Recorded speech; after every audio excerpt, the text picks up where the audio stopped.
through another network, and David had this session where talked about the personality assessment, and I was absolutely drawn to the way David was presenting.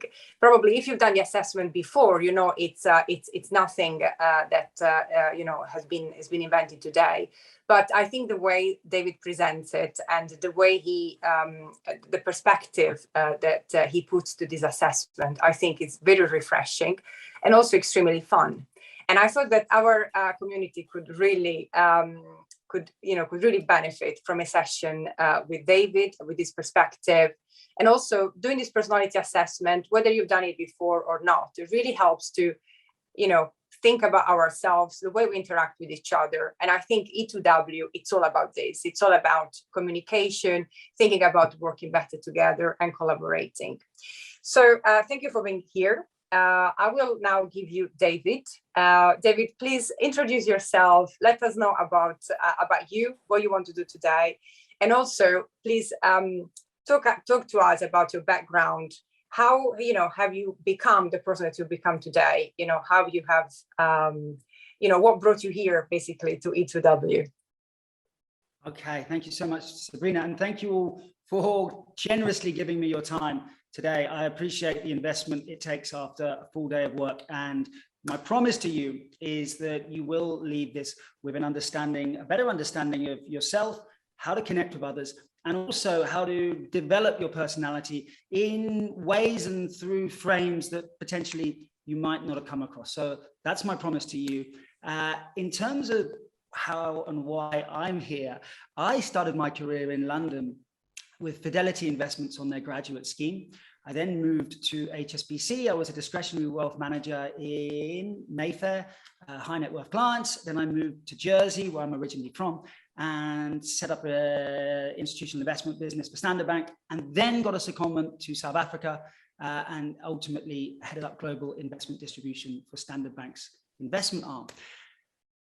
And then I now lecture at Henley Business School on the art of communication, so principles of persuasion, of presence, all of those good things. I do that for Henley Business School in Africa, and I also do leadership coaching for them as well. So that's kind of the corporate me.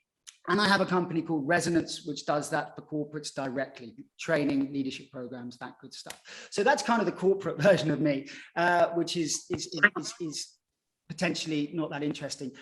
I think what Sabrina's really interested in is my journey and why I'm here talking to you about what I'm talking to you. This tool, this framework that we're going to discuss this evening, is one of the most transformative experiences of my life.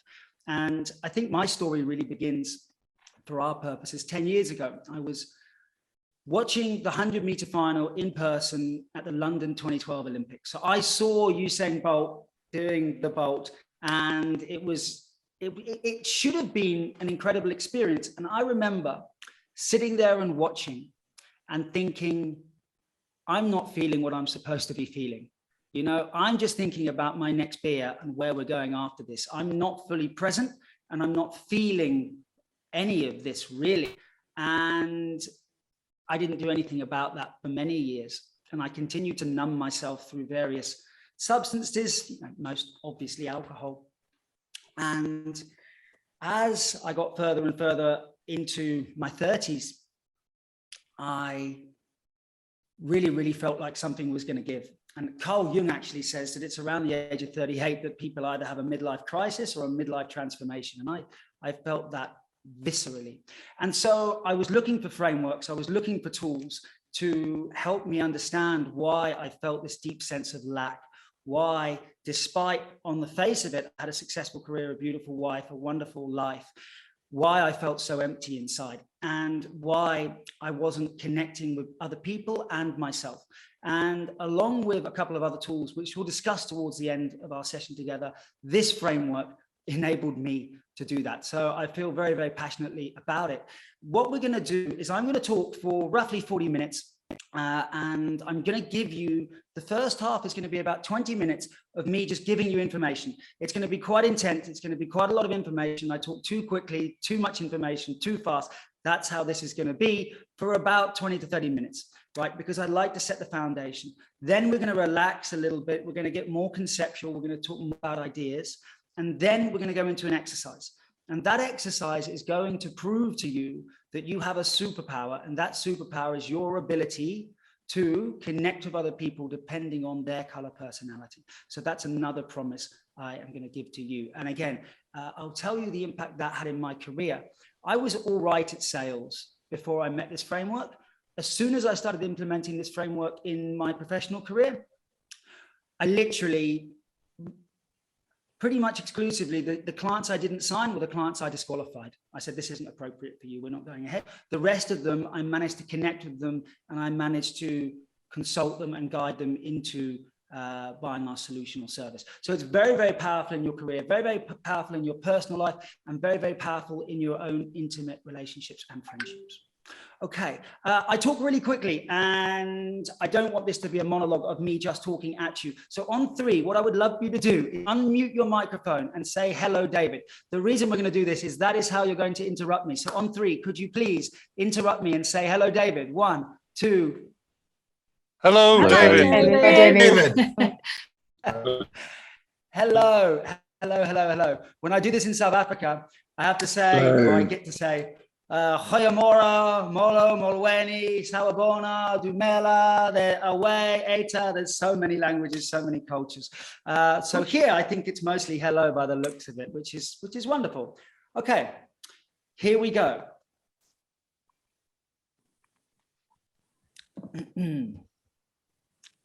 So why listen? As I've described, I'm going to give you a framework to understand yourself better, to understand how to connect with others more consistently and effortlessly. And if you're interested in personal development, and who isn't, to fulfill more of your potential by integrating the parts of you that potentially lie dormant. And we're going to use the color energies to discuss what that looks like. In terms of who am I gave you my kind of corporate overview, so I don't really want to go through this again. I wrote a book as well as lecturing in Henley, and I have a company called Resonance. The reason it's called Resonance is I teach people how to connect and communicate, and resonance is a feeling. It's not an idea, it's an actual vibration.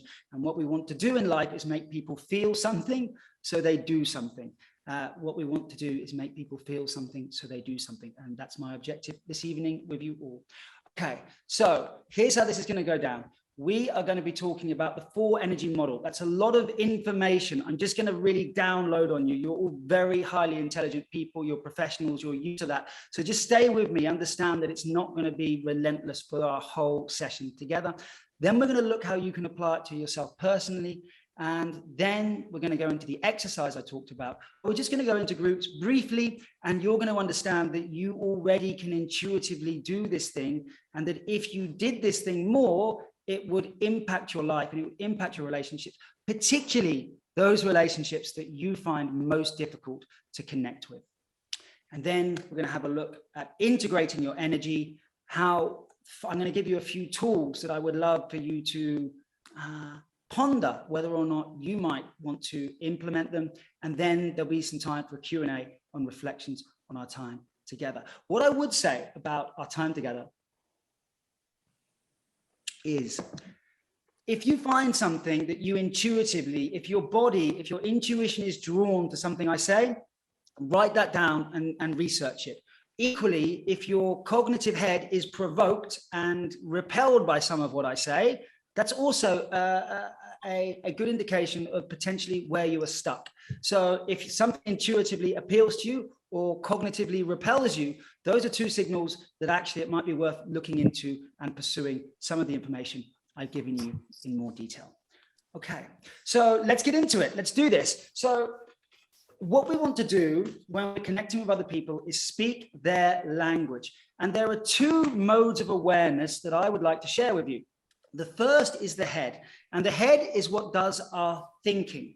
The second, and I call this cognition. So if I refer to cognition, I'm referring to the head. And the second mode of awareness that we have is the heart, which is intuition, and that's feeling. Now, what's so interesting is I work in communication, and there are 2 ways we communicate. Number 1, we can express things verbally.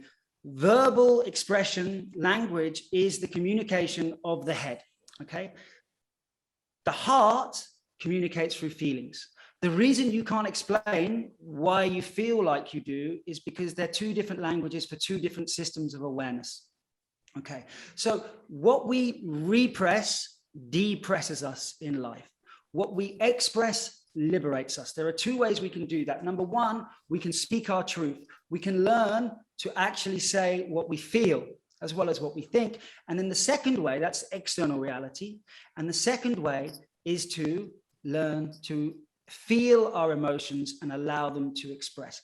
I'll give you an example. The last couple of weeks, I've been feeling depressed and I haven't fought it. I haven't pushed back against it. I've just been saying, this is depression. I feel low. I don't feel like that often, but I did. And I just had to accept that my life was going to be a bit slower than it has been previously. And just allowing those emotions to express is how we let them liberate ourselves rather than repressing them, bottling them up, and then they come back at you in compound interest at the most inconvenient times. Okay, so two modes of awareness, the head and the heart.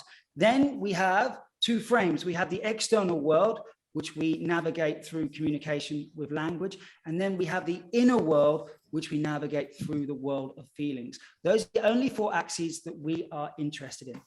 Now, the color wheel that I use is not the same as Discovery's color wheel. It's not the same as Myers-Briggs' color wheel. I test for slightly different things. I'm happy to share with you afterwards if you want. And that will become apparent what I'm testing when I talk you through. So what we're testing, first of all, in the red area is how decisive you are as a person. So in Discovery Insights language, this is be brief, be bright, be gone. These are the kind of people that want you to do things faster, quicker, and have an impact. These kind of people are, I think of them as wolves. The reason I think of them as wolves is they have a hierarchy, very hierarchical. They like to be the head of the pack. They like to be the alpha dog. And they also want to be around other people and lead other people. These are the kind of people that often, particularly prior to traditionally, would lead to leadership levels, purely because they aspire to leadership levels. So a motto here might be, I achieve measurable results fast. They're very objective focused and they're very strong-willed. They're dominant. Okay, these kind of people, dominance can work in a wonderful way, but if the shadow side comes out, then you'll see them dominating and potentially be tyrannical in their behavior. Very competitive, direct and concise. Often we call this agreeable or disagreeable. They don't really care about your feelings because remember, we're in the top right quadrant. We're in the head and the external world. This isn't where feelings live. It's where external reality and my thoughts and my objectives and achieving material goals occur. Very efficient. Efficiency is key. Okay, the second animal is the monkey. And I like to think of these people as expressive enthusiasts. So these are the kind of people that love being social. They inspire others to create and innovate together. So these are the people who, if you want to punish them, all you do is remove them from other people. They really, really dislike that. They're highly enthusiastic. They get very, very, very driven by the ability to get excited about ideas. They're flexible. They don't like routine. They don't want to be pinned down by schedules and rules. Very creative. They get inspiration and they use that to create new things. And they're solution focused, big picture, solution focused, right? They accentuate the positives rather than focus on the negatives. Okay, so the next animal we're going to look at is the next type of personality, the next energy is our heartfelt nurturer.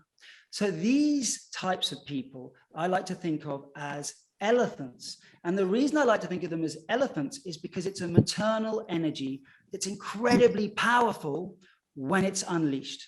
So the heartfelt nurturers, they live in a world of feelings. They live in a world of inner feelings more than external head-based thoughts. And they value alignment, intention, and harmony. So if we look at them compared to the reds, compared to the wolves, much more focused on harmony than results, much more likely to ask, is everybody doing okay, than have we achieved it fast enough? Okay, real tension between the two colors. These guys relaxed, very chilled out. They're reflective, they're not in a hurry, and really crucially, they're collaborative rather than competitive and hierarchical. Okay, they don't like hierarchies and they don't like competition. They're the opposite of the wolves. They're yielding in the sense that rather than try and impose their will on people, they will say, just like Bruce Lee did, be like water. Okay, we're going to fight another day and we're not going to meet aggression head on. We're going to take a step back, the kind of Gandhi approach to politics in the face of resistance. Also, these people, they seek intimacy. They do not want to be on a stage in front of 1,000 people collecting an award. What they want to be is around the table with 2 or 3 people they love, forming meaningful, deep connections. Okay, now, the final color energy is the analytical engineer. I think of these people as owls. And the reason I think of them as owls is they're very wise and they like to operate on their own without the limelight. Okay, they're not interested in particularly working in groups or being admired for their success. They want the work to speak for themselves. They focus on perfection through process. Perfection through process. So if you have a lot of blue, perhaps you also want to do things perfectly and you enjoy having a process that enables you to do things consistently well. They're systematic. That's the process. They're questioning. They will ask the difficult questions to stop people rushing in the language of discovery insights. They're very detail orientated. If you come to these people and go, hey, I've got a big picture idea, they will immediately question you about the detail and the viability and the validity of what you are proposing. They're reserved and they're formal. They don't want you to come up to them and hug them and pat them on the back right away if you don't know them. That just isn't who they are. And they're problem focused as opposed to the monkeys who are solutions focused.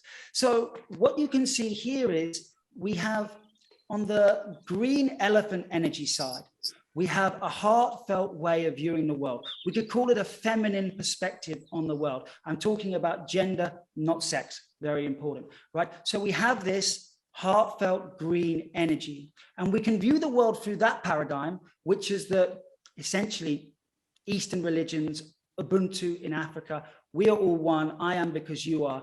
We should be cooperative and we should be non-hierarchical. That's the viewpoint of the green. It's in direct opposition to the viewpoint of the wolf. The wolf thinks we should have a hierarchy. Things don't work well enough around here. There are problems that need solving and we better get to work to solve them. So those are what I call your primary colors. Hi, Sabrina. Hi. I have like a couple of questions or comments. So the first thing is, what is your view in terms of, the predominant color in each of us being determined by the situation we're in or we grew up or our culture?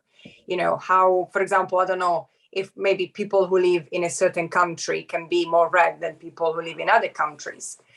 And the second thing is that also, I think that we are not always, for example, if you have a tendency to be like red or yellow, maybe you're not red or yellow always, but maybe depending on the situation, maybe at work, you are more requested to be red, and maybe in your social circle, you're more yellow. At home with your kids, maybe you're more green.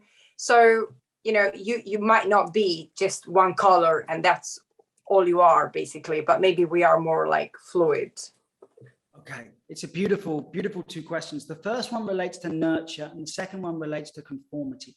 So insofar as nurture, it's so interesting. So in South Africa, where I've spent 5 years of my life recently, I see different cultures, different, there's 13 different tribes, for want of a better term, in South Africa. And you can see that they favor different predominant colors, right? And, you know, if we were to go to the Latin countries, let's say Italy, right? When I go to Italy, I meet a lot more monkeys than if I go to, say, Scandinavia, right? So I do think there's a nurture perspective built in. And it was so interesting. I was coaching a lady fairly recently, and she said to me, she was a young lady and she was from rural South Africa. She was raised by her grandparents, and she said her grandparents said she was better to be seen and not heard. Now she's stepping into a boardroom and she has to turn on colors. So she's previously been told to be green, blue.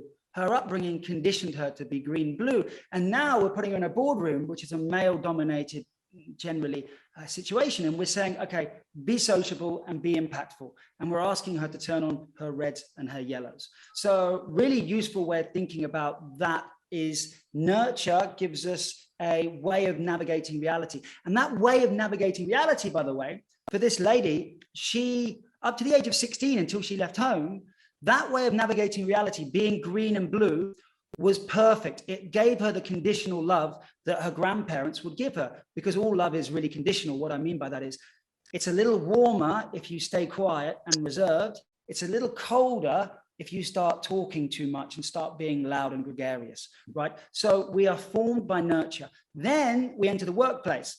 And in a place like England, what we're expected to do at work is be red and blue, more or less in office jobs. Maybe you're in sales, so maybe you're asked to be more yellow. Maybe you're in nursing, so then the green comes in. But there's an element of conformity when we step into the workplace that makes who we are, particularly during our 20s. Now, what I'm going to argue with you guys is once we're through that initial initiation, that apprenticeship, when we have to form a personality. And I would say that children are born, obviously we are born with differences, but children can access these states. They're just inquisitive, they're imaginative, they can go where they need to. The path of the second half of life is to turn on the dormant colors that you left behind. And so we're going to talk a little bit more about that in a moment. So Sabrina, beautiful question. There's an element of nurture. There's probably there are genetic elements. There's a nurture element, and then there's a conformity element. When we step into the workplace, our first couple of roles and our job, okay? Lawyers are paid to spot flaws. Auditors have to find errors in other people's work. If that's your job, you are going to be working 9 to 5 in blue. And the better you are at that, the more you get paid, the more you get promoted, the more you get success. So blue is a successful strategy for you. If you're in sales, it'll be yellow and it'll be red. So there's a big element of conformity. Now, when we're connecting with other people, I really enjoy this quote by Nelson Mandela. If you talk to a man in a language that he understands, that goes to his head. If you talk to him in his language, then that goes to his heart. And I think the real meaning here is energies are languages. And if I show up to you in a certain language and I talk that language to you and you don't understand that language, then we are not going to be communicating. I'll give you an example. If I'm a monkey and I go see an owl, owls and monkeys do not speak the same language. They very rarely speak the same language. And if you're blue, you'll know what it feels like to have a monkey energy come up to you when you're deep at work and just unload on you. Very difficult to deal with.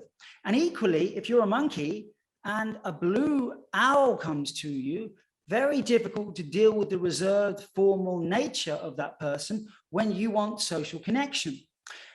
And what's so interesting is blue and yellow are opposites. So just as green and red are modes of awareness, blue and yellow are frames of awareness. So what I mean by that is the monkeys are much more inclined to be big picture, solution focused, all of that good stuff. Owls, detail, problem focused, right? They're two different ways of seeing the world. And if you, for the longest time in my career, I would go up thinking I'm going to be my authentic self, and I would land incredibly badly because statistically, there's going to be more people who have different energies than we do, right, in terms of their makeup. And my life changed when I understood that if I could recognize someone else's energy and then mirror that energy, immediately I would be speaking their energetic language and we would have common ground, and they would greatly appreciate the effort I had made to speak their language. What I'm going to do now is I'm just going to fly through a few more details on the languages. Okay, so this is going to be very quick and it's going to be like an almost information overload because I just want you to get a grasp of these before we move on. So in the terms of red, they are dominant, driven, decisive commanders. They are, on their best days, confident, competitive, courageous, and bold. I'm not going to read all of these out because you can read 5 times faster than I can speak. On their shadow value side, they turn into intolerant and tyrannical people, right? In the best days, these are the people that build civilization. In the worst days, these are the people that destroy civilization. Then, if we look at what their motto is, I would argue it's how to efficiently confront challenges. They look at the world as a material place of objects, obstacles, and tools. They want things done immediately. They want progress. They want control. They want certainty. They don't like other people not acting, and they don't like indecisiveness. And you see, the thing with the green energy is the green energy wants time. It wants to be relaxed. It wants to consider the details before it makes a decision. Red people, they're like, no, we'll just make the decision now. A decision is better than no decision. Their objective is to compete and win and acquire. And their key question is around content, right? They live in the world of content, which is the world of the head, and they want to know what and when is happening. So ultimately, if you want to impact the external world, you're going to need some red energy.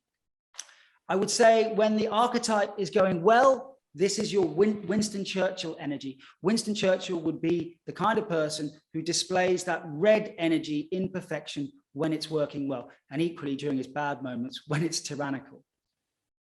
So for yellows, these people are influencers, they're expressive, and they want to be involved socially.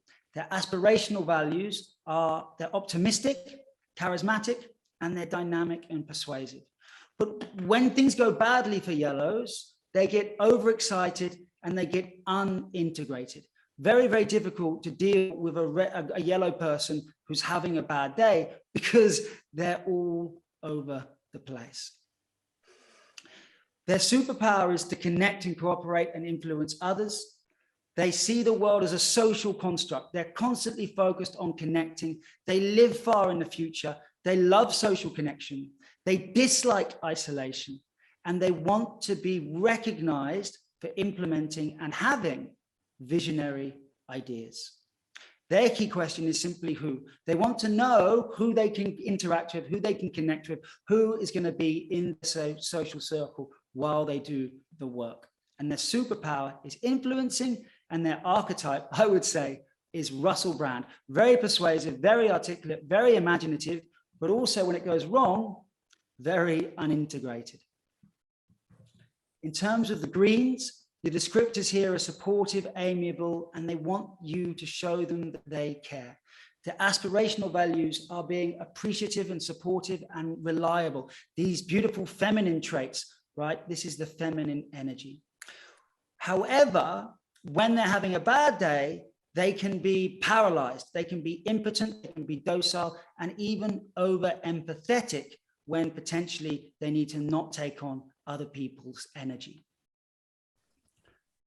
Their frame is energy because feelings are energy, right? So they don't live in the material world in the same way someone in the red energy sees objects.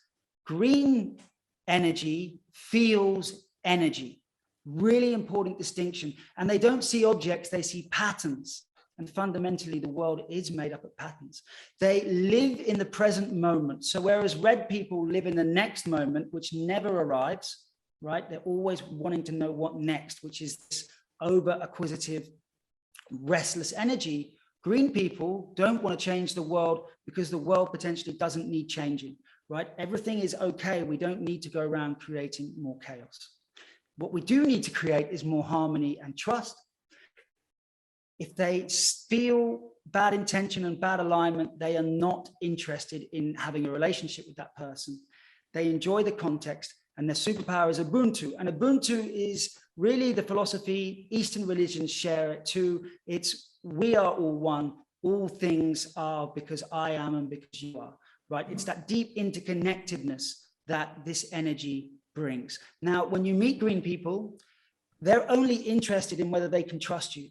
And if they can't trust you, like an elephant, they will remember they can't trust you and they will switch off very rapidly and have nothing to do with you unless they are forced to. And that's where the shadow values of dragging the feet come in. I would say the archetype here would be Brené Brown. And the final color energy we have is a questioning analytical engineer. All right, these people seek clarity, they want details, they like analyzing data.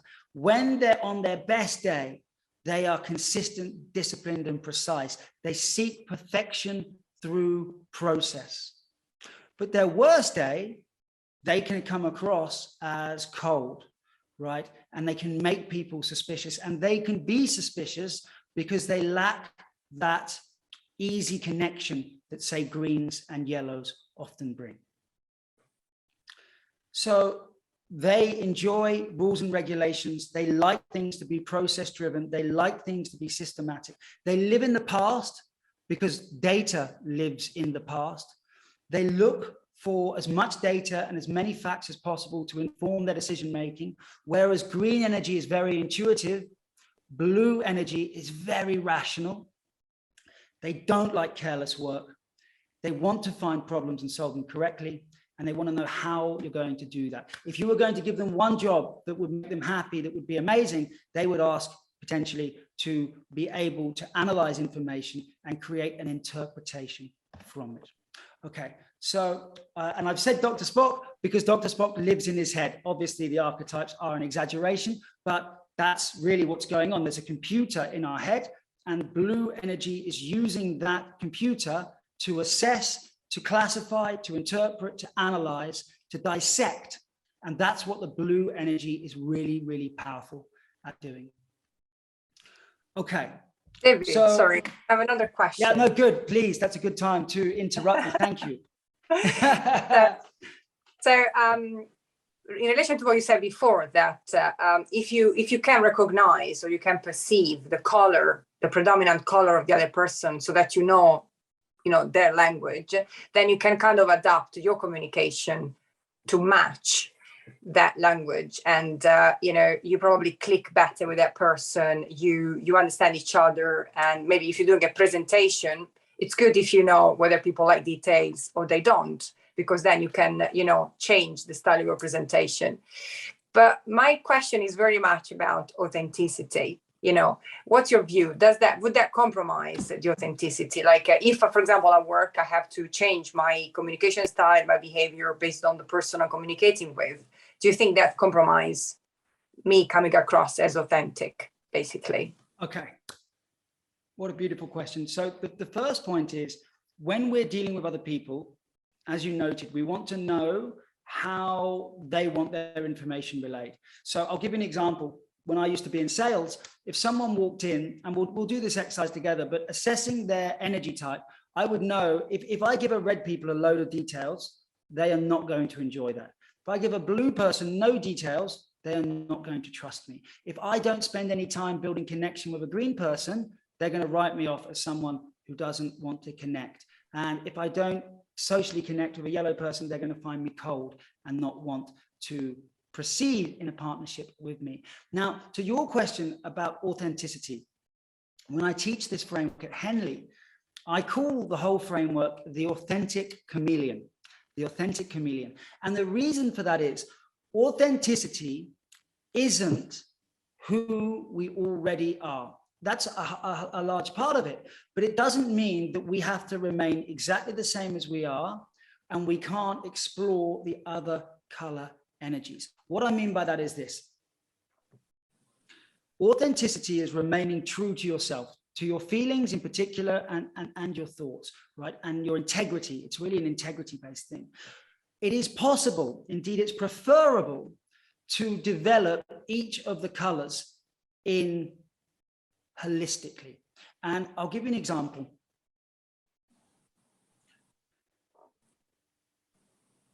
In life, we are given numerous different situations. Shakespeare said, all the world's a stage and each man has his exits and his entrance. In his time, he is required to play many roles.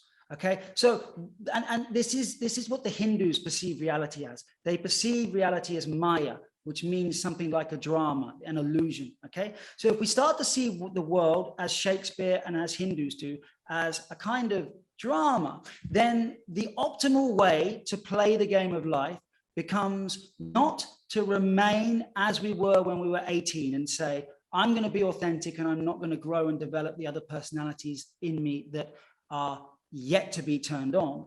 The optimal way to play the game of life becomes about turning on the energy that we left behind, either through nurture or conformity or growing up, so that as we age, as we mature, as we develop, we are able, when reality gives us new problems, to step up and go, I got this, right? Think about it this way.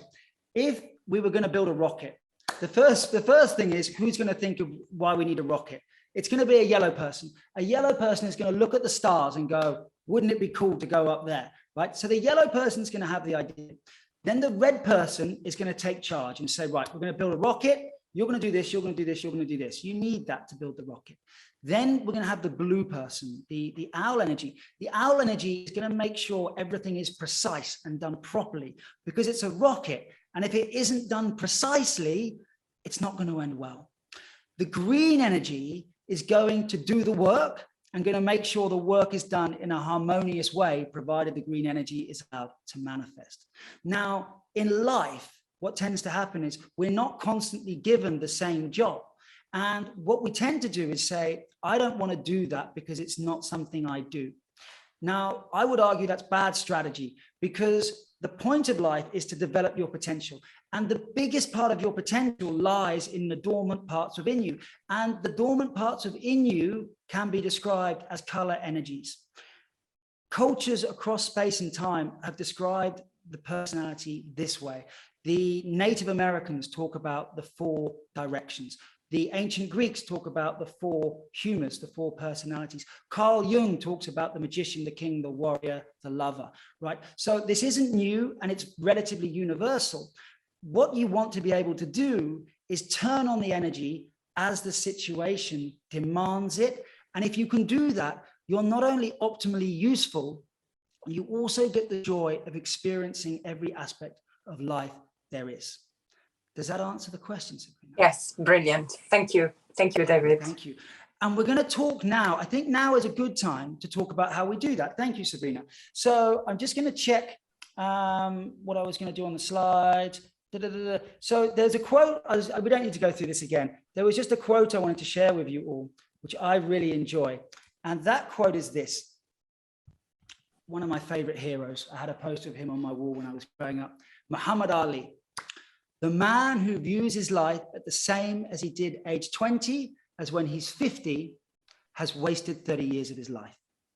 So to Sabrina's question, right, isn't it inauthentic for me to start trying to be blue? And I would argue, just as Muhammad Ali, bear in mind, Muhammad Ali was the heavyweight champion of the world. He was the Olympic gold medalist. He won in Rome in 1962. By the time he was 18, and yet this is a person who had every reason to stand still, who said, no. Life is about development and becoming who you could be. And I would argue in Muhammad Ali, you have a red and a yellow man when he's younger. If you look at the footage, he's quite an aggressive. I mean, he's been oppressed and he's a boxer. That's a red energy. And he's very articulate. That's a yellow energy. And as he gets into life, he starts to turn on his green energy and he starts to become something of a prophet. Right. So what we're going to do now is we're going to do an exercise where you guys are going to see that you have a superpower, and that superpower is the ability to identify somebody else's energy. And once you can identify someone else's energy, you can respond accordingly. And the way we respond is by mirroring. So mirroring is simply this.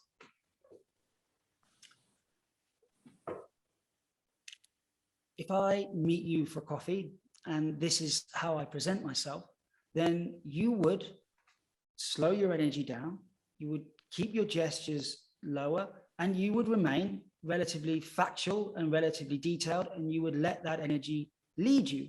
And then, just as Nelson Mandela said, the person opposite you is going to feel far more resonance than if you're talking to them like this and it's too much. The energy is different.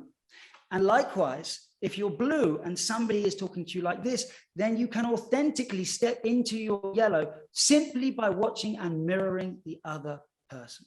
Okay, so here's what we're going to do. We're going to go into groups.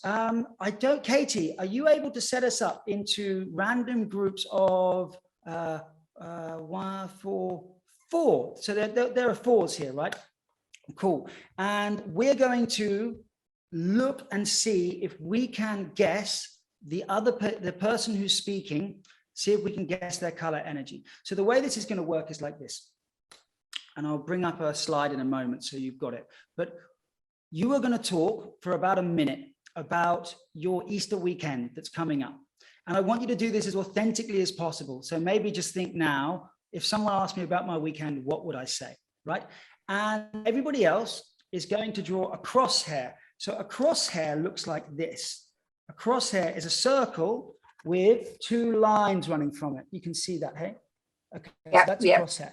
And then, thank you. And then in the crosshair, you're going to write the energies down, which is a red, blue, green, yellow. I know my handwriting, I know. Okay. And then you're going to select, you get to choose when the person's speaking, you get to choose from either green or red. That's your first choice, green or red. And then your second choice is blue or yellow, blue or yellow. So you're going to end up having said, this person is green, blue or green, yellow, or you're going to say this person is red, blue or red, yellow. Okay, so that's the assessment that you're going to make. Off the back of them speaking, you're not going to say anything. You're going to let everybody speak. And then at the end, you're all going to shout out what you thought that person was all at once to see if A, you all agreed, and if B, you got it right. Okay, so hopefully that makes sense. I'm going to bring up a page in a moment that you can take a photo of. I think we'll take a question from Angela at this point. Yeah, sorry. The 4 options are red, blue, red, yellow, green, blue, green, yellow. Beautiful. That's it. That's Okay. exactly right. That's the 4 options. And now some of you might be looking at your own color profiles and saying that doesn't really match up with mine. I'm going to tell you why it's useful once we've done the exercise. Okay, so I'll give you this. I'll give you the statistics now. 85% of people you'll ever meet have 2 colors. 85% of people you ever meet have 2 colors, right? 10% of people you ever meet have 3 colors. 5% of people you ever meet have 1 color. So statistically, we're looking to pick 2 colors. Now, you don't need to get both colors right. You only need to really get 1 right and be able to mirror that energy. So you don't even really need to worry about whether or not you get both colors. You just need to know that you got 1 right. And remember, if you were doing this in real life, you would have more than 30 seconds to iterate and to calibrate the color that you thought. So before we start, what I would like you to do is on 3, do you think that my primary color is red, or green? On 3, unmute and just shout out red or green for me, please. 1, 2, 3. Green. Green. Red. Green. Okay, beautiful. And now on 3, do you think my secondary color is blue or yellow? Blue or yellow? On 3. Yellow. Yellow. Yellow. Yellow. Yellow. Yellow. Okay, so here's the beautiful thing, right? You have watched me doing this thing that I'm doing, and all of you got the primary color right. All of you got the primary color right. And the reason for that is I actually am green and red, and I'll talk about that a little bit more once we've done the exercise. So either of those works with me. And then none of you said that I was blue, and all of you said that I was yellow, and I'm very high yellow, and I have less blue. So you already know intuitively how to do this. So Sabrina, do you have anything you'd like to add before I just bring up a slide detailing the questions and we go into breakout rooms? Not much, just that I actually personally enjoy myself, and I'm glad to do this exercise with you again. I don't know if anyone else has got any questions at this point, or they want to add something. Hi, Sabrina. Hi. So I'm Belinda. I do have a question. So you're saying, so when for David. So he was saying that, for example, there's opposite personalities. So, for example, blue is polar opposites of yellow. But then could those personality coexist though? And if it does coexist, does it make that person very conflicted because they're polar opposites? It's the beautiful $1 million question. And I'm so glad you asked it, Belinda. That's so perceptive of you. So the answer is you do get people who have integrated the opposites. They have integrated the opposites. So rather than being conflicted, here's what's so interesting, right? If you're red and green, it means that you have integrated, we're going to talk about this a little bit more, but it means you've integrated the masculine and feminine elements of existence. You can be in the head and the heart as the situation is required. And if you're blue and you're yellow, it means you can see the negative when there's problem solving going on. When you're building the rocket, you can be the person looking at the detail, but when you're dreaming of the rocket, you can also be in yellow. So Belinda, the drawback of this exercise is there are some people who are going to have both energies, but the beauty of that is you then can't be wrong. If people have both energies, they're going to be able to move to you, and you can move to the one that you are most comfortable in. Very perceptive of you. The answer is you're absolutely right. It can and does happen. Statistically, it's rare. And when it does happen, as long as you can guess the right one of their colors, they are going to appreciate you being in their energetic match. Great, thank you. Thank you, beautiful. Okay, so here's what we're going to do, guys.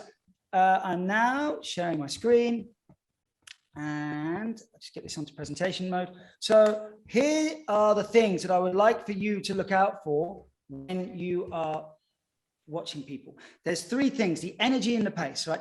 High, intense energy is red. Boom, boom, boom. Okay, quite concise. Yellow energy, you're watching it now. Green is mellow and heartfelt. Blue is more reserved and more formal. Style of speech, you can read these out yourself. And then the focus of the story, the red is going to be more objectives and actions. What did we do? Yellow is going to be who were we with? Green is going to be how did I feel? And blue is going to tell you the details and the facts about what happened. Obviously, different people don't conform to this all the time. Obviously, we have the ability to move around, but what you're just trying to do is use your intuition and just make an assessment of what you think that person is. So this is what we're going to be doing. As I said, I'd like you all to speak. I would like you to keep the energies to yourself. Once all the group has spoken, then in a circle, say, do you think I'm red or yellow, red or green? And people will call out, and then say, do you think I'm blue or yellow? People will call out, and then you can tell them. And if you have 2 colors or 3 colors, that's fine. And if you just have 1 color on your assessment, just intuitively understand which color you think you would display more of, because these questionnaires aren't perfect. So let's say you're showing up as only red and you don't have yellow and blue. You will know yourself whether you're more detail orientated or big picture, and then you can respond accordingly. Okay, so I think at this point, I'm going to stop sharing. I'm going to leave one last chance for questions. And if there are no questions, I will hand over to Katie and we will go into groups and we will do this thing, which will take about 10 minutes. And you see how intuitive it is. And often when we're not sure, you only need to be high conviction on one energy to be able to relate to that person. So if you got the second or third energy wrong, then either it's because they have both, right? So I was in a room with, I hope Belinda doesn't mind, but some people thought Belinda was blue. I thought she was yellow. And then it turns out that she has both those energies. So it doesn't actually matter if we talk to Belinda in yellow or blue, but in terms of the red or the green, one of them is much stronger than the other. And that's the one that we need to get right. So what you've got here is a framework for making sure that you can relate to other people. And it works best with the people who are most unlike you, who are the most difficult. For a yellow person like me, there was one person who terrified me in the office because he just used to sit there like this.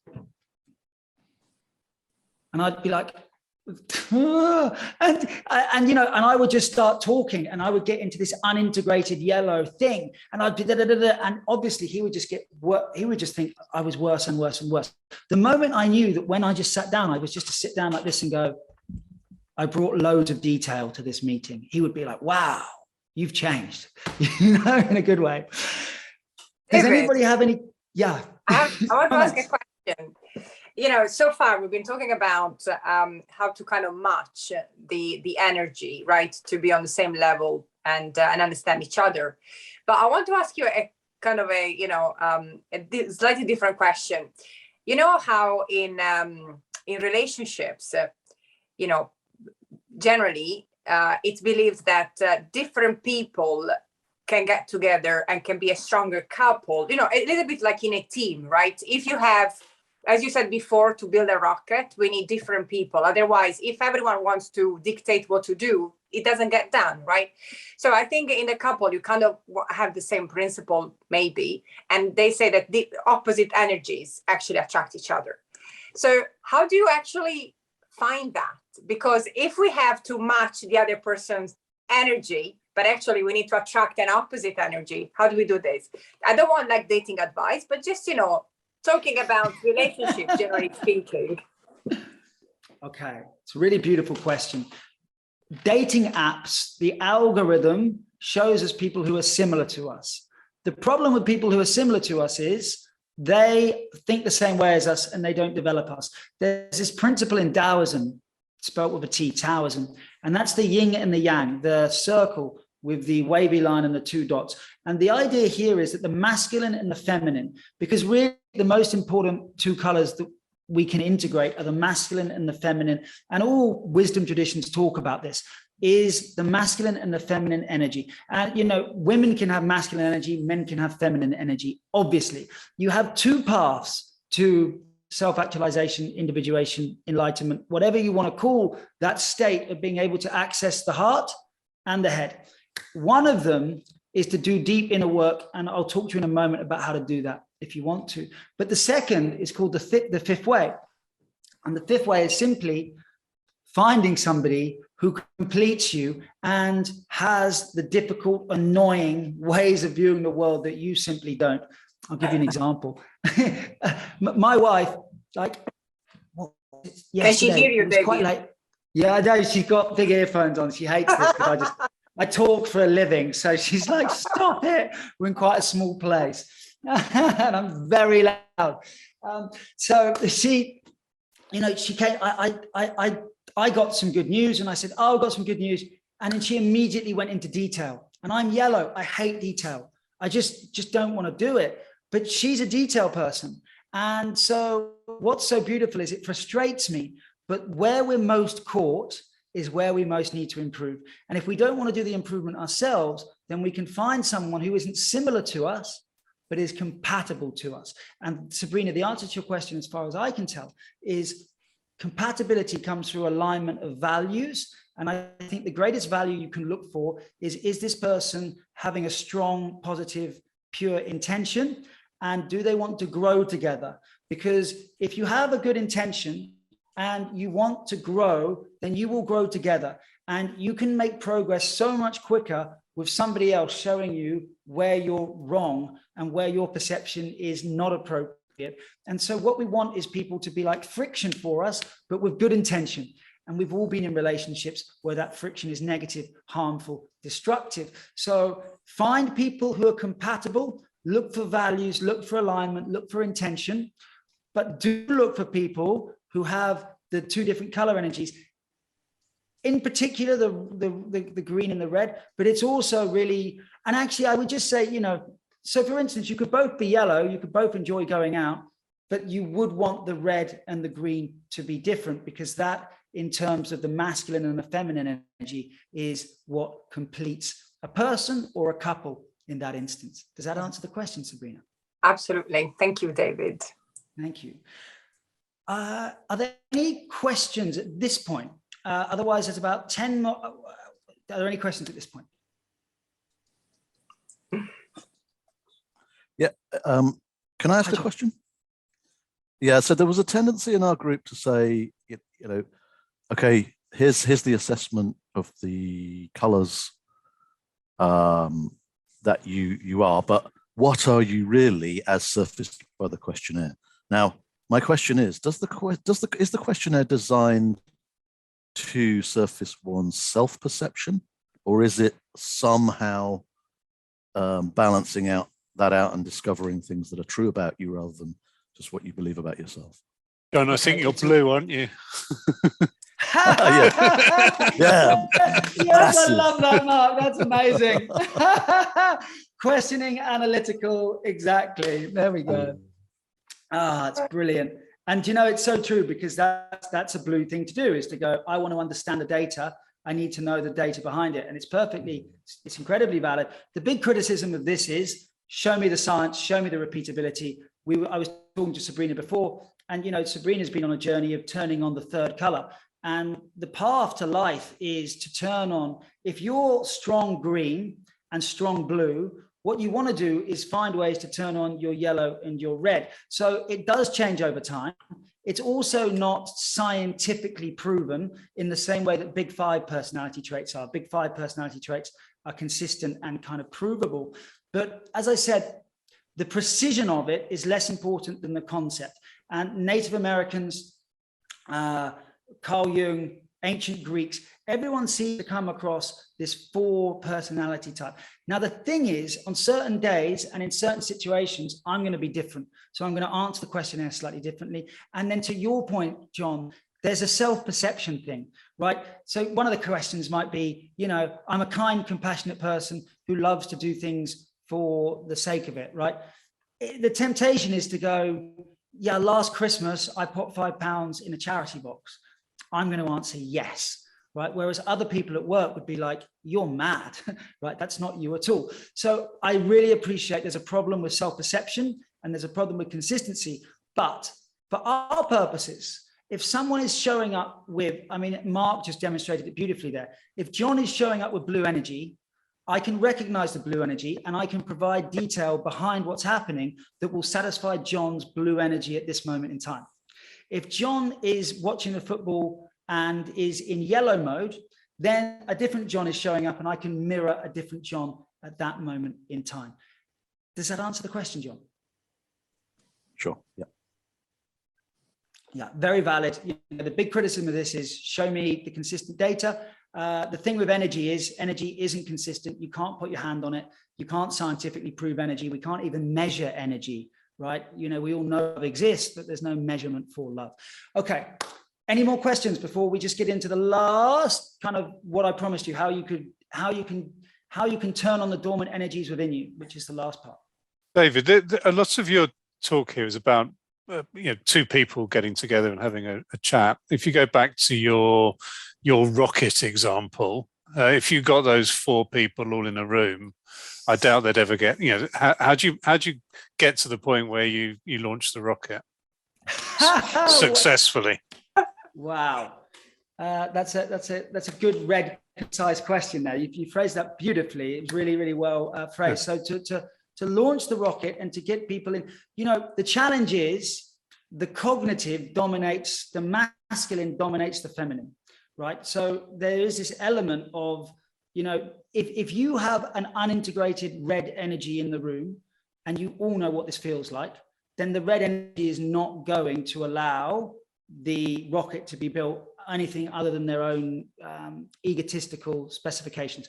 The same with the yellow people talk too much, right? Can talk too much. So the answer to the question is, it depends on how integrated. And again, it all comes down to this. If you have strong red energy, but have integrated your green, then you are able to allow things to unfold and then step into a leadership role when it's required. But if you are meeting unintegrated masculine energy, which is red or, and to some extent yellow, there's very little we can do about it, because they are just going to talk over and dominate the other 2 colors, which is the blue and the green. And I would say, in answer to the question, finally, yeah, it really depends on the extent to which the red is integrated the green. Does that make sense? And I think in this day and age now, we're looking for more femininity, I'm talking about gender, in the workplace, because we're seeing that work isn't about get it done as quickly as possible, focus on the results. It's actually about how can we make this enjoyable experience for the people who actually create the organization and keep the profit running. And I do feel like the zeitgeist, the movement at this time, is towards finding a more balanced role. And what we are beginning to discover is the more green energy we have in a room, the more balanced the outcome and the less dominant and domineering that unintegrated energy can be. Angela. So my question is how to manage your energy level when, for instance, you are in a group of people that are opposite to your main type, and where you are putting a lot of effort, energy in the community to adapt your communication style to theirs, while they are not making the same, let's say, effort to adapt theirs to yours. And therefore, especially if you are, let's say, the only one of the certain type and the rest of the group, the majority is, let's say, red and you are green.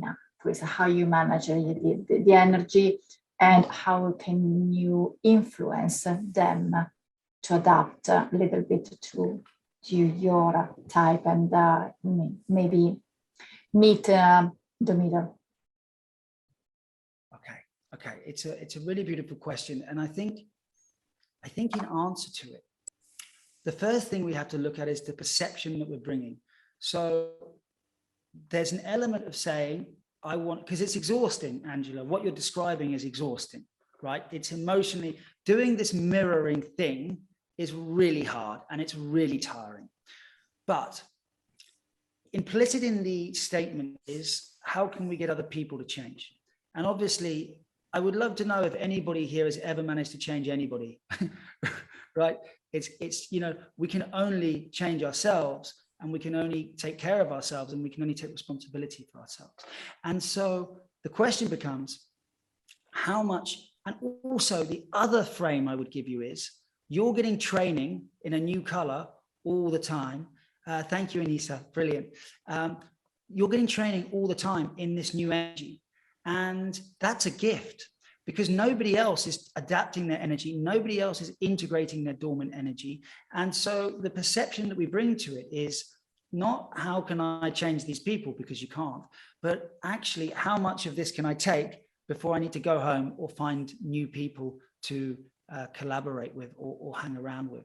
So very, very difficult, because it is exhausting and it's never going to be natural to go from yellow to blue.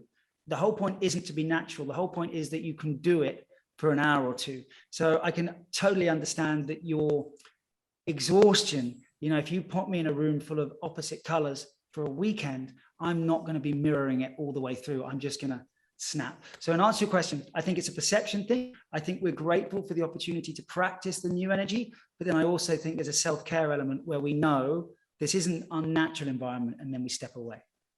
David, Sean makes a good point on the chat, saying that you know, you can change via coaching. So coaching can be a powerful tool to actually kind of change your energy, if you like, but not because it doesn't work, but because it's something that you want to change. You want to maybe take a different direction in your life, like move from red to green. Maybe might not be that easy, but coaching can help, right? Yeah, you know, one of the really wonderful things about the last few years is, as well as mental health, you know, there's an acceptance that we're not perfect and that the other people can help us, and hence the proliferation of the coaching industry, which I am now a part of, even though it wasn't my intention. And you know, we are blind to, you know, Jesus said, take the, and all wisdom traditions say it, you know, take the plank out your own eye before you start talking about the speck in other people's. And I think that what we need in life are mirrors, and good coaches help act as mirrors, and they can just show us where we're stuck and new ways of looking and new ways of being. And, you know, that red energy, it's classically called doing, and that green energy is classically called being. Doing and being. And we live in a society that's obsessed with doing, but actually understanding how to be and feel is the key to a meaningful existence, because, you know, we're not designed simply purely to think, we're also designed to feel, and different coaches can access those different spaces. You know, I'm some of the biggest, all of the biggest transformations I've had have been coach led by outside influences showing me where I was stuck in ways that you don't know what you don't know, you know, unconscious incompetence. And then someone surfaces it and you can start to do something about it. And it also relates to somebody just put on the, I think it might have been Sean, about the ESG, about this shift into, you know, unconscious bias, in this shift into making sure there's balance, and the reasons that we want the balance. And it's not to fill boxes, it's to make sure that we have each of these perspectives in the room, so that, as Mark put it, we can build the room, we can build the rocket without conflict and in the best way, without one person imposing their vision on it. Wonderful. Thank you, Sabrina. David, can I ask a question? One final one. You talk, well, you've often mentioned during this session transformation, and you've referenced your own transformations. Would you be able to just describe what you mean by, you know, what is one of your biggest, if not your biggest transformation, just so I can get an idea of what kind of shift that is? Okay, so really wonderful question. Guys, I'm conscious that we have 6 minutes left. I'm going to take 5 of them. I will finish at 1:30. Is everyone okay to just 5 more minutes to answer that question? And then I can finish the presentation. Is that okay? So if you stick with me, I promise you that we will finish in 4 minutes. Okay, so the question is, what kind of transformations have I been through? And the answer to that is, so I think so Joseph Campbell, the cave you fear to enter holds the treasure you seek. The idea being, the thing that you least want to consider that you should do would be the thing that would set you free and transform your life. So I think for red energy, there's gratitude, which we're going to come on to, which is really wonderful. But then there's also nature. Going into nature, the head is a separate entity and doesn't see the connectedness of the world, right? Nature is our original environment. Nature shows us how we're connected if you spend long enough in there.